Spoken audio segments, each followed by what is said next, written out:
Hey, it's Flatch. Welcome to this next episode of Next Gen 911 FutureMakers. The podcast is about thought leaders and their impact on our future leaders in the industry.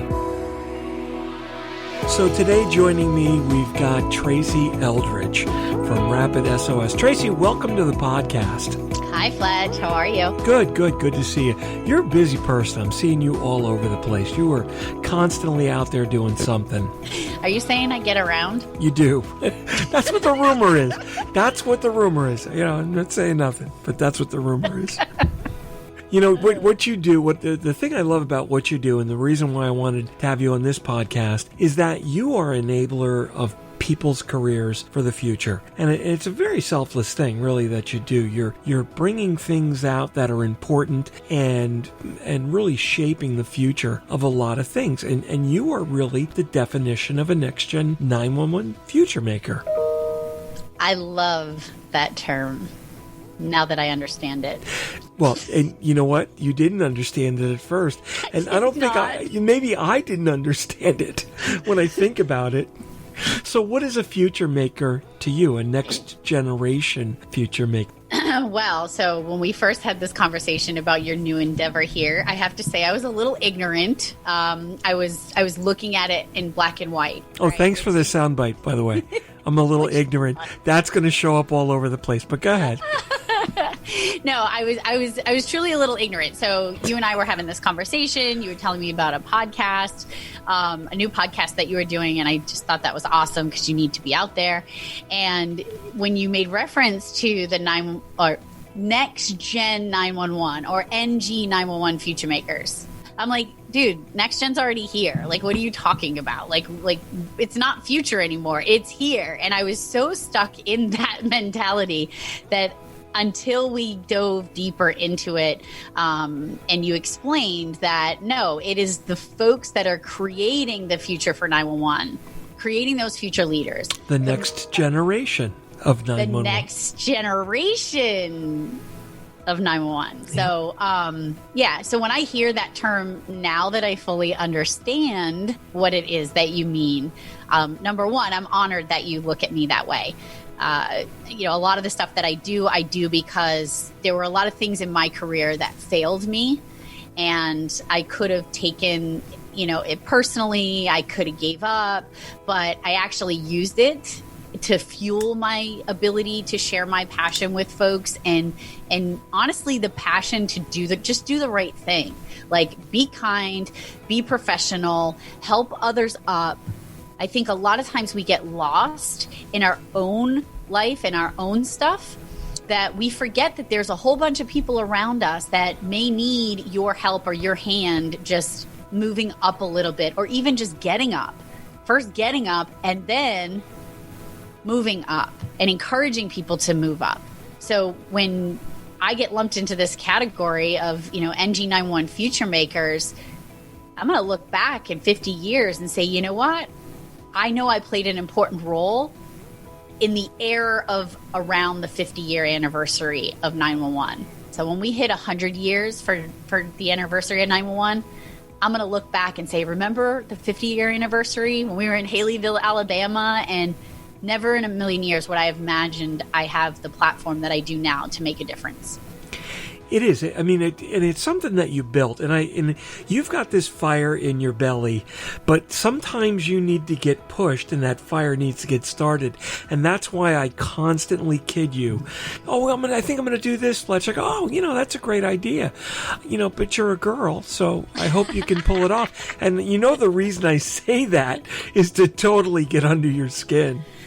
And you do. You have that way of pushing me out of my comfort zone. And I think that's key, right? So I was having a conversation with some folks in West Virginia earlier today, and one of the topics was about being a supervisor, and that they're struggling to get folks to actually want to step up and lead.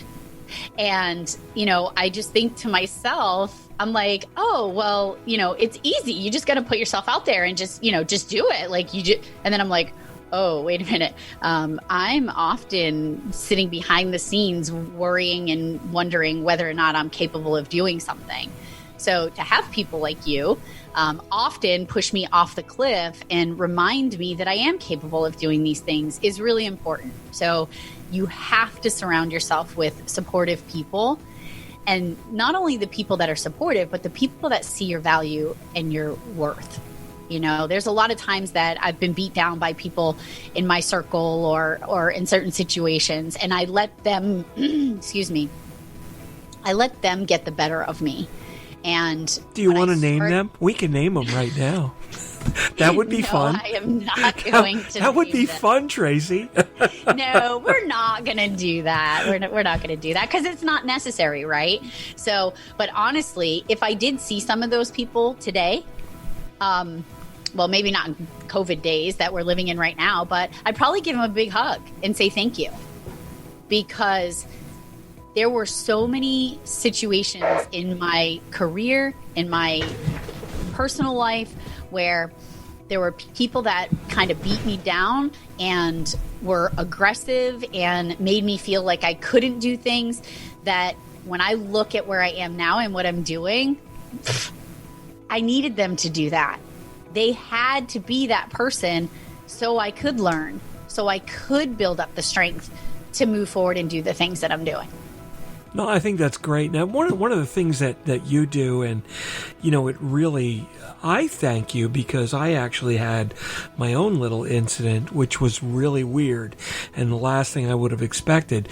But you speak out all the time on something that is rampant in this industry, and that's really, I think, next gen related, because it's going to become worse, and that's PTSD. You wouldn't, yeah, a lot of people wouldn't think, oh, well, you're not going to, you know, how does PTSD come into play?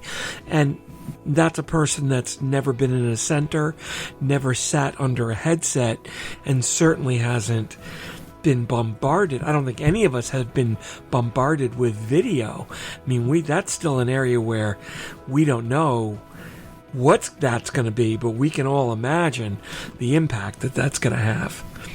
Yeah, so one of the things that I truly believe in is that the advocacy that I'm seeing now versus when I was a baby dispatcher. I was on another podcast earlier this month, and we talked a little bit about, you know, what was the difference now than when I was coming up as a telecommunicator or a dispatcher. I was a dispatcher then, and I just remember there wasn't a lot of training on it. Like we weren't educating folks. We weren't saying things like, hey, your ears are going to see things that your brain will never forget. And my friend Carol in Virginia said that in one of my training sessions one day, and I told her I would steal it and I would give her credit every single time I said it, because it is such a profound statement. My ears will see things that my brain will never forget. And I think many folks don't realize that as a telecommunicator, you're sitting there. If I tell you to not think about, I don't want you to think about the Christmas tree with the green and red bulbs and the tinsel and the candy canes hanging on it. There is no way for you not to visualize that Christmas tree that I just said for you not to think about. Right? So now there's a vision of a Christmas tree in your head that you're going to take with you tomorrow, take with you the next day, and it's just going to be there. And so when I talk about Next Generation 911, because, you know, I work for a company that is providing Next Generation 911 data, the stuff that we had been talking about not long after I started in this career. I was a baby dispatcher in 1996, and about 2000-ish, they started using the term NG911. Yeah, they started using it, and everybody, I don't think anybody really even knew what it was back then. A few. Nope. And what I think they perceived it to be was, when I asked folks, like, what does Next Gen 911 mean to you? I would always get 4 very specific answers. Text to 911. I was going to say text. Pictures, that's the first video, one. Text to 911, pictures, videos, and retirement. Because in their mind, it's like, yeah, I don't want to do this. I didn't sign up for this. I don't want to see this stuff. And I think what happens is in true kind of 911 fashion, we go right to the negative. And it's like, all right, let's just take a step back and think about how many calls we get that are high critical priority calls. There isn't we're not being inundated with those calls, right? When we think about it, even those big agencies that are fielding hundreds of calls, right? The majority of them are just routine. Maybe you have high adrenaline pumping calls here and there. But the really high critical kind of profile calls, think about the frequency of those calls. And then think about the times that folks are going to be like, hold on, wait, I got a picture of that. Let me send it to you. Yeah. Right? So I think we get focused on the fact, just like with text to 911, you're very familiar with text to 911. And, I don't even know. I know you had your little map thing that you failed to keep up on, which I need. But nonetheless, you had that. The last I saw, we were at 30 something % of the country. The last time I did it, we were maybe touching 50% that had something deployed in that county, or a bit. But it was, when I first made that map, it was really to kind of shove it down people's throats a little bit. No, not you. Not that I'm that kind of person. You would never do that. But it was almost like, stop talking about this like it's all over the place and it's here. You've got these little dots around the country and nobody knows what to do with it. And everybody was like, oh, we're going to be inundated with text. And they were scared like it was the boogeyman. And again, I go back and there's a famous telegram. If you Google this, you can find it. It's an internal telegram or memo from Western Union that says, we've examined your invention, Mr. Bell, and we find that it has no inherent value. We believe people would like their messages delivered in person by a professional, and they're talking about telegrams and the telephone. And they said, no, we're not interested in buying your patent. Now, today, that's just hilarious, right? But again, think about this, right? So just think about this with public safety. Of course, it didn't really apply back then. Nobody was sending telegrams for the police department. But when 911 came out, people were worried about that. Oh my God, we're going to be inundated with all of this. And then when cell phones came out, there are quotes from directors all over the place that are smart people. Well, there's no location. We don't know where these devices. I'm not going to take any 911 calls from a cell phone. And what's it, like 85% today? Calls come in from that? And no one would ever say that today. Actually, I'm gonna flip the script on that one. Okay. So as you're telling that story, I'm hard pressed not to go back to a conversation that I had with somebody about. So at RapidSOS, we provide a web browser tool that when it first came out, 911 call would come in, telecommunicator would type the phone number in of the 911 caller, and they would get the exact location of the 911 caller. I'm talking like if you pulled up on scene, you might see like a green dot above their head, like a location pin above their head. Like that's how accurate it was. And I remember having a conversation with a director, and I said, we encourage you to make sure they're logging in at the beginning of every shift and querying every call. Yep.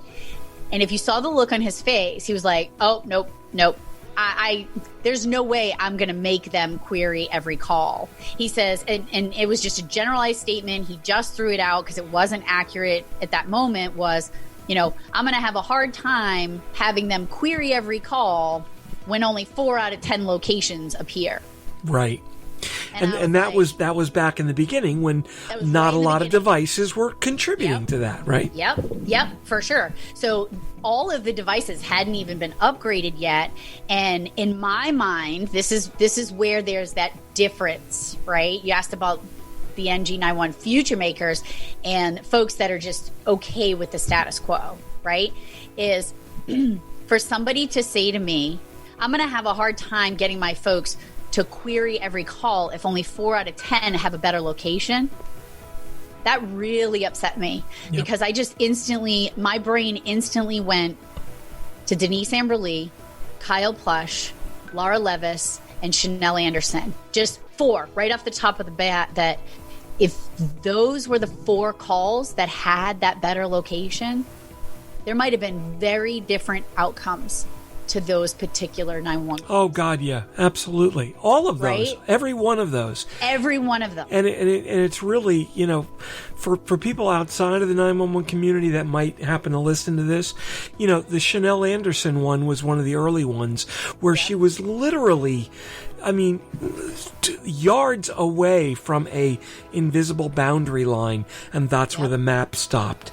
And that was such a failure in technology, in policy and procedure, because she was over the line. She knew exactly where she was. She described to a T what had happened and what was going on, but the dispatcher was helpless because they didn't have the tools for them. Right. Kyle Plush, that was just an unfortunate event of a bunch of different things. Yeah, and people, that was, when you look at that, that was definitely a perfect storm. And they actually, in that call, they actually did have the location. Yep. It was, but to have it verified and not have the confusion, it's mind-blowing to me. So when you go back and you're saying, like, back then that nobody would say that, like, that's what triggered this thought for me, is when you talked about the cell phones that are coming in. We had folks that were like, no, I'm not going to take cell phones. Yep. And then when this particular director said that, and that's what triggered this for me, is when you said nobody would say that today, but they did say it. They said it to us when they literally said, if we can't get the device-based location for every call, we're not putting it in. What? Yeah. So, and then I actually said in this session, I'm trying to be tactful. I'm like really trying to like keep it together. And I said, so would you ever tell a phase 1 caller that you're not going to take their call if we can't get a phase 2 location for every call? Like, yeah, it's having the ability to think just a little bit outside the box, right? And not fear that it's going to be chaos. Public safety gets into this model where they really want to do their job and they want to do it well, and they say, oh wow, you know what, this is cool, but wow, there's this little small percentage of people that we really can't deal with because they don't fit into the model. So because that exists, we're not going to do anything. I'm like, that's like telling 98 people we're not going to save you because we can't save these 2, so nobody gets saved. And that's kind of counterintuitive to the whole conversation if you think about it. Well, when you mentioned, when we were mentioning the text to 911, it was that fear that folks were just going to get inundated. Yeah. Honestly, who's gonna, in my mind, who's gonna get inundated is the telecommunicators like 15 years from now. Yeah. They're the ones that are gonna be getting more non-voice driven 911 calls, right? Like we both know in our jobs that we do that there are different types of technologies coming that have the ability to engage in a 911 response situation. But, everybody was so worried about these text messages. And if I did a survey of 1,000 telecommunicators with text to 911 and asked, was it as bad as we thought it was going to be? Every one of them would say, no, I get like 3 a month, right? Yep. And on the flip side, another thing that always drove me crazy was I was on several committees at the FCC where we were talking about communications for people with disabilities. And specifically, we're talking about people who are deaf. And TDD devices and how we're going to handle that transition into the next generation. It turns out that people who are deaf really don't like to communicate over text. What they're looking for is video.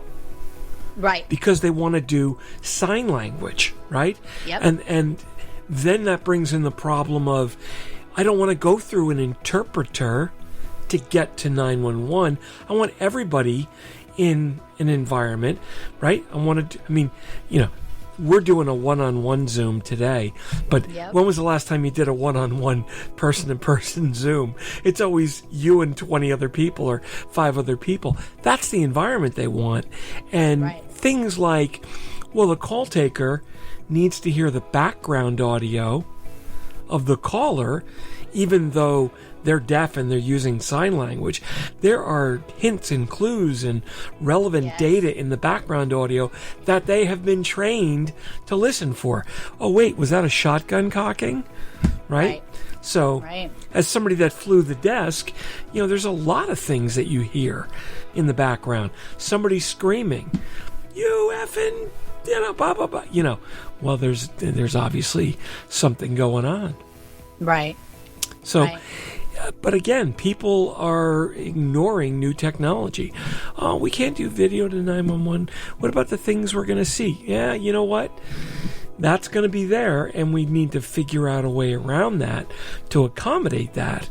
But, Well, and I think with that too is I also think that when they say that videos can come to 911, that telecommunicator is assuming it's going right to them, when in reality, it doesn't always have to go right to them. Right? Sure. So I think back to, something obviously very near and dear to my home state, the Boston Marathon bombing, which inadvertently happened on my birthday. We were getting ready to go have something to eat, and my buddy Boosh was scrolling on Facebook, and he said something just happened at the marathon. Now, my birthday's been on the marathon day 20 times, and it's just a staple here in Massachusetts, and we were glued to the television for the rest of the day. Well, they have it for your birthday when they were planning that, I'm sure. I'm sure they took that into consideration. Duh. No. But we were glued to the TV for the rest of the day. And I remember them saying, send your pictures and videos from the finish line. Once they realized and had a grasp on what happened was, send your pictures and videos from the finish line to this email address. Imagine okay, I have pictures, I have a video. I have something that captured something, and now I'm trying to put in an email address, and I get the letter wrong, and I transpose something, and I just think that inbox that pulled in all of this data, if citizens just knew when bad stuff like that happened, you just automatically text whatever you have to 911, and maybe it doesn't just go to the telecommunicator. Sure. Maybe it has a way of going in a place that it can be looked at when... That's artificial intelligence, right? It's going to be sorted based on content. So, by the way, now we've been talking for about 42 minutes, and we've been recording for a good part of that. This is a monumental moment in 911 history right now. I just wondered if you were aware of that. I'm scared to know what is going through your mind right now. You have not said wicked once.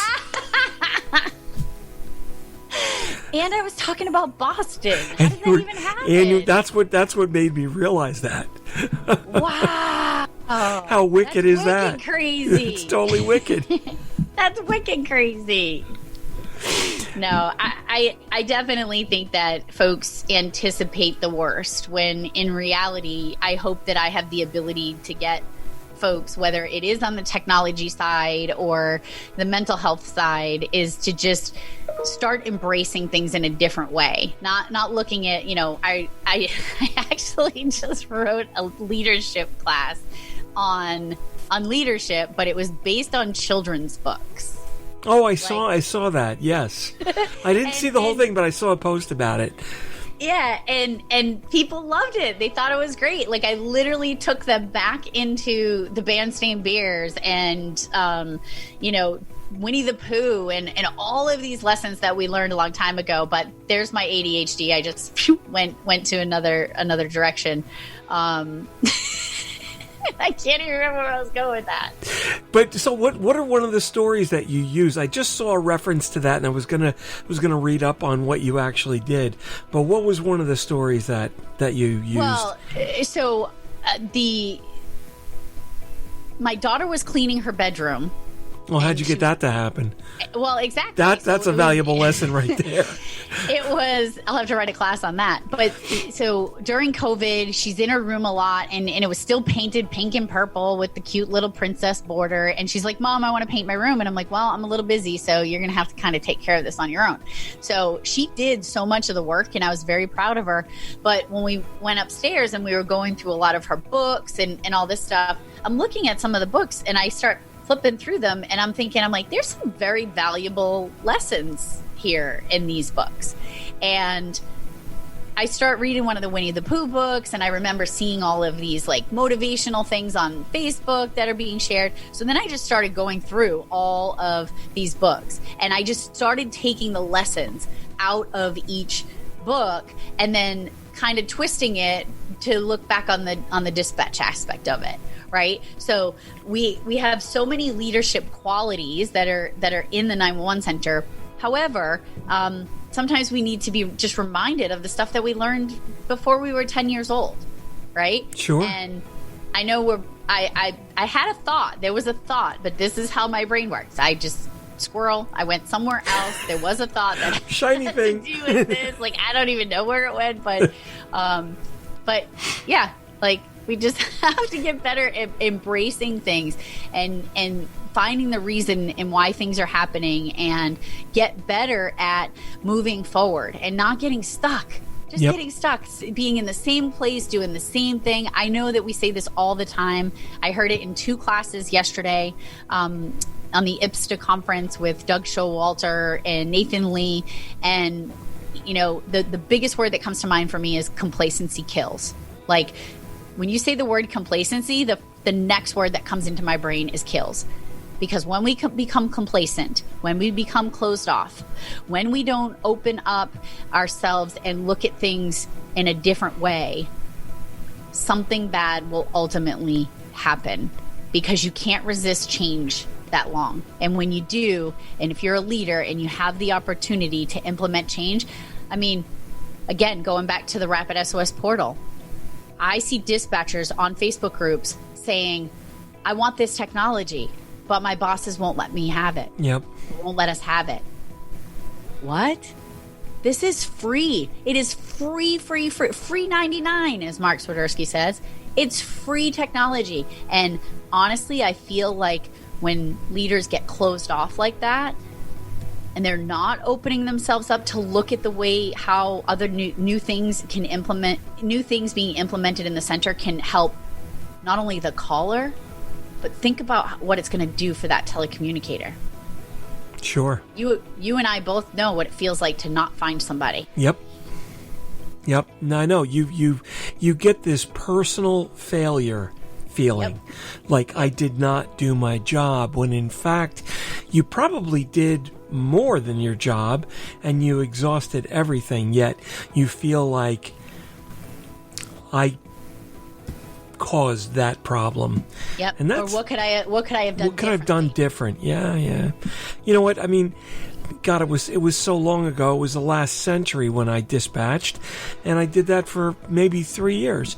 Not a long time, but there are still things that come up, and there are still feelings that come up, and, you know, other things in my life. And again, PTSD, you know, so I had a brain aneurysm 11 years ago, and there were parts of that, because my daughter was there, that were very traumatic for her, that I didn't realize. And all of a sudden, I don't know, maybe 2 weeks ago, I called you up and I go, Tracy, something's wrong. I'm feeling this, I'm doing this, and this is happening. She's like, oh, dude, you have I knew exactly. classic PTSD. And I'm like, oh, like my classic. Like, God. It was textbook. Like textbook.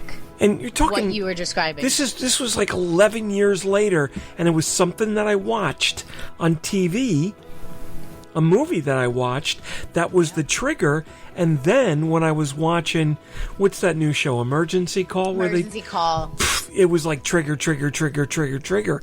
And I almost couldn't watch it. I was breaking down and crying like a blubbering baby. And I'm like, oh my God, what's wrong with me? And that's when I called you. What I do know is I know it was extremely hard for you to pick up that phone and call me, first of all. For help? Like, yeah, it was. Yeah, it was. And, because you're a girl, number one. Just yes, to get that. You're going to get backlash, but this is what we do, people. I'm not offended. This is what we do. You should hear what I say to him. But I know that it was hard for you to make that call because we try to do this on our own. Yep. Right? We're like, I'm going to try to. You might have to edit this out. No, that's okay. It's a dog barking. I don't know. Sander, come here. That's part of your support crew. Yes, he is my support crew. Come here. Hold on, let me let him out. What Tracy doesn't realize is that we've switched her regular coffee for Folgers Crystals. You know what you just said? What's that? I don't even know what you just said. I said, what Tracy doesn't realize is we've switched her regular coffee for Folgers Crystals. No. All right, where was I? All right, let's go back. So, I know it wasn't easy for you to make that call because we think that we can do this on our own. A lot of folks will say, when you're struggling, reach out. And again, I'm going to flip that script and say that I know what it feels like to not be able to reach out. I was in a really bad place one day, and there were a lot of really difficult thoughts going through my head, and I wasn't sure I was going to come out on the other side of those thoughts, but something happened that snapped me out of the place that I was in. I had kind of disassociated from everything around me, and I can assure you, in that moment, I was not able to reach out. I just wasn't. Yeah. And people think, like, when you're in that place, that it's easy to go, oh, wait a minute. Sophia McGillicuddy and Henrietta Hinkeldorf and all these people, they told me if I need help to reach out. And, I'm just going to reach out because they told me to reach out. It doesn't work like that. Yep. So the fact that you saw that something wasn't right, and when I say isn't right, it's like triggers are obvious things. It's like I was a victim of domestic violence in my first marriage. If somebody steps forward towards me aggressively and raises their voice, that is going to be a trigger no matter what. Like, sure. It's just going to be a trigger. That's an obvious trigger. So when you explained to me the story of what was happening and what happened on television, to me it was like red alert. Like, this is a no-brainer. This is a trigger all day long. Those are the ones that we can see and we can fix. It's the triggers that we don't know about. So I'll give you an example. One of my telecommunicators had a traumatic call that had happened, and when one of my sergeants came back from the call, she said something really bad to my dispatcher, and that dispatcher held on to this negative comment that made my dispatcher feel like a 2-year-old child did not make it because of her. Yeah, I remember you telling me that story. That's a horrific story, and my God, it was just, And then 7 years later, a call that started off similar to that call had nothing to do with that type of call. It was a totally different call. But because it had a similar action of my dispatcher being hung up on by the caller, because in the first call she was hung up on. Yep. And then 7 years later, she was hung up on. And that 7 years later call had a really profound effect. And this was a call that shouldn't have affected her. But it wasn't the call that affected her. It was the behavior on the call that affected her. So we do have to make sure that all of this stuff that we're moving forward, you are 100% right at the beginning of this conversation, that PTSD awareness and mental health is more a part of NG911, like the real NG911 generation, right? That generation. Yep.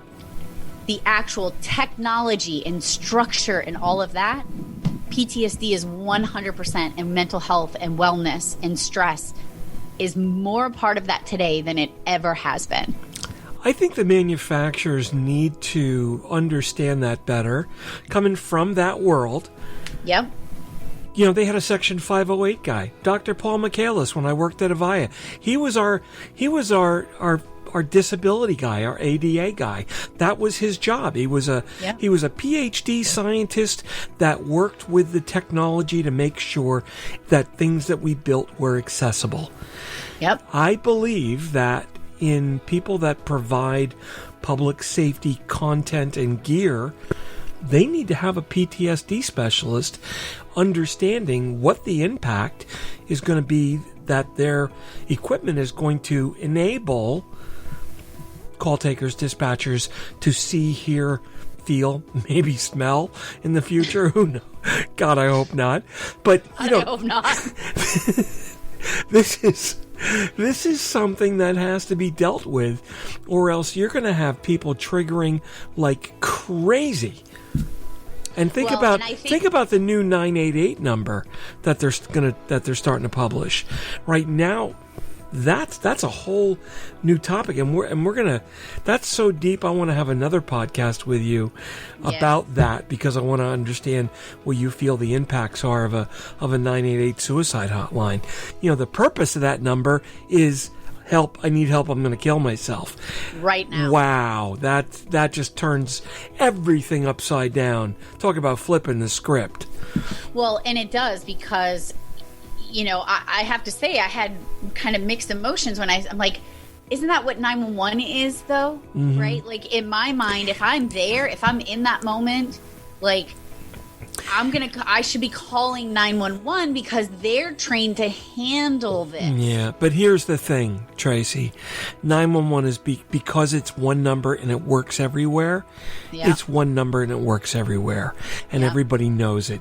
It is the most common brand in the world, even in countries that don't have 911. You go to Europe, I'm going to call 911.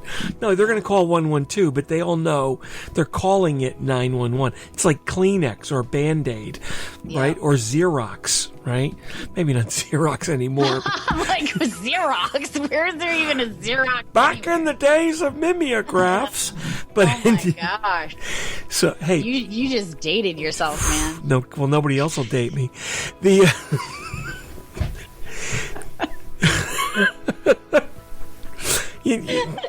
Look, there's no way of it not going there, okay? I'm not programmed like that.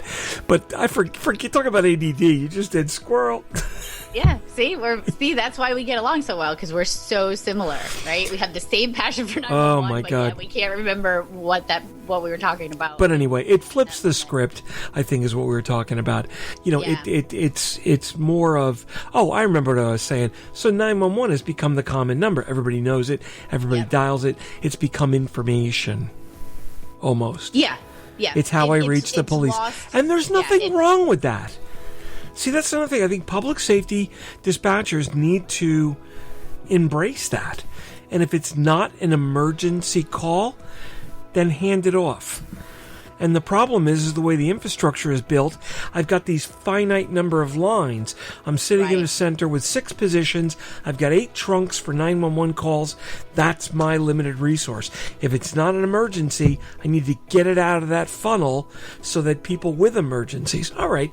Well, you know what? The technology exists to make that tunnel elastic today. Yeah, so the logic becomes only give me 6 simultaneous emergency calls, and the other calls that come in, we'll deal with them with other people, and that doesn't eat up the bandwidth. Yeah, and I think it is, you know, a matter of education, and when I said that, you know, now here comes 988, and it's like, all right, well, when do you call? Is it, you know, now it's a huge education piece, but believe me, don't get me wrong. I am all about making things easier for everybody in the midst of kind of those moments. I want to see things get better, but I also know that I do tend to get a little closed off when it's something new and I don't understand it until I truly understand it, right? I mean, that's just natural, though. And look what I did to RapidSOS. Here I am in a podunk, small town communication center, and I'm going to take on this tech company who thinks they're going to solve the 911 problem with an app. And I'm like, oh, hell no. No, we are not going to do that. And I was so closed off, but guess what? we actually saved people with that app. Why? Because progress is moving forward and people are doing things a little bit differently. So we do have to keep up with what they're doing these days. I'm going to mention it only because he mentions me when he talks about the evolution of what happened.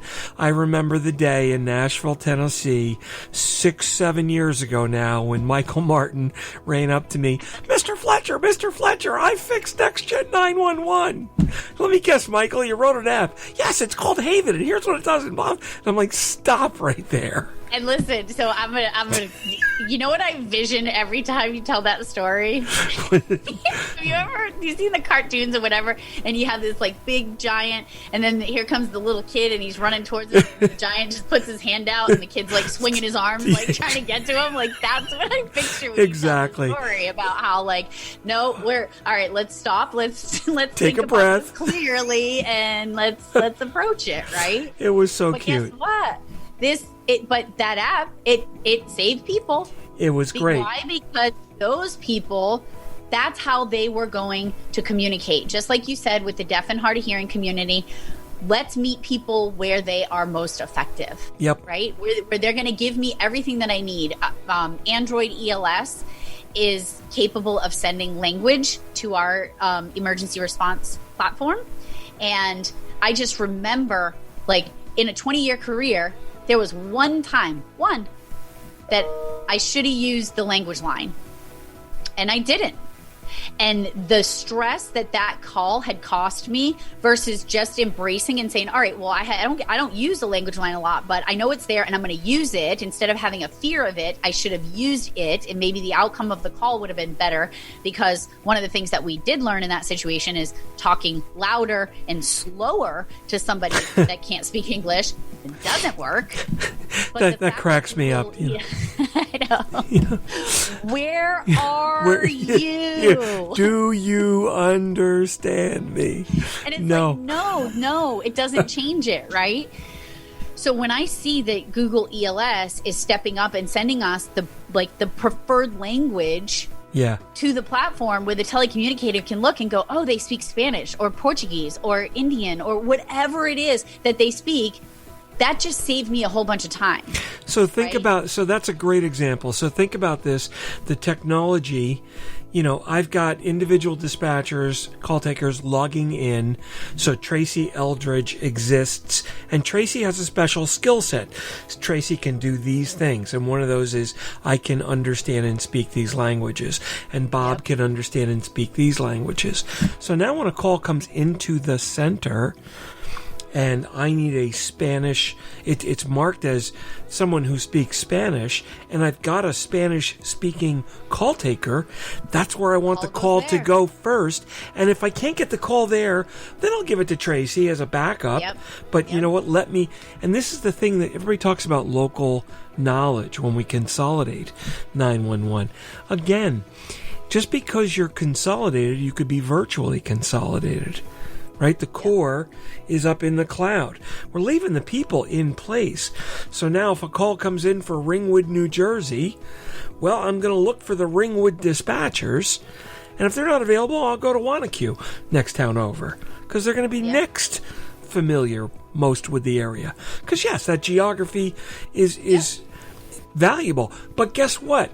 If nothing else is working, the dispatcher in California that knows nothing about my area still has the tools to help. They're just not my best choice. And to look at things that way is it's a step in the right direction, and getting folks to understand and look at it that way. Like, I just did a podcast with Dan Wright from Baldwin County in Alabama. They had some pretty intense storm that came through. Hurricane Sally rode through, and they activated a TERT response. And he talked about those TERT dispatchers coming in from other places. And one of the things that he talked about was just what you just said, is they were very the telecommunicators that were there when they were in the process of training these folks to take the calls. They were really focusing on getting everything that they do down to a science, and that's not really what TERT is. TERT is get them in the chair, get them to answer the overabundance of calls, get them to do the basic stuff, and then leave the specialized stuff to the folks that live in the center. Exactly. Right? Filter it out. Having that open mind to say, no, they don't they're not going to do it to the best of their, they're going to do it to the best of their ability. They're not going to do it like you or I would do it sitting in the center, but at minimum, they're going to be able to do something versus nothing. Exactly. Right? Exactly. It's just the way that we deal with things. So you've got, what's your next step? Where are you taking yourself? I don't know. I have ADHD, remember? I can be starting off on one path and then shift and move. Oh, maybe that is what's going to happen. Oh, maybe I might be shifting and moving. Oh, maybe. So this podcast is being recorded before something's going to happen, but air afterwards. So yes. All I can say is stay tuned, because there'll be some new and exciting things. Yes, I'm very excited. I have a new chapter of my book of 911 life that I will be writing in the near future, and I'm very excited about the change, the challenge, the excitement. One of the things I've been very, very fortunate to have is the ability to be a part of something so amazing as what RapidSOS has done. We have provided technology that not only saves the caller, but RapidSOS has given me an opportunity and a platform to share that importance, like we talked about before, right? Is that PTSD, and having somebody in a vendor world that can truly understand the need for mental health and wellness.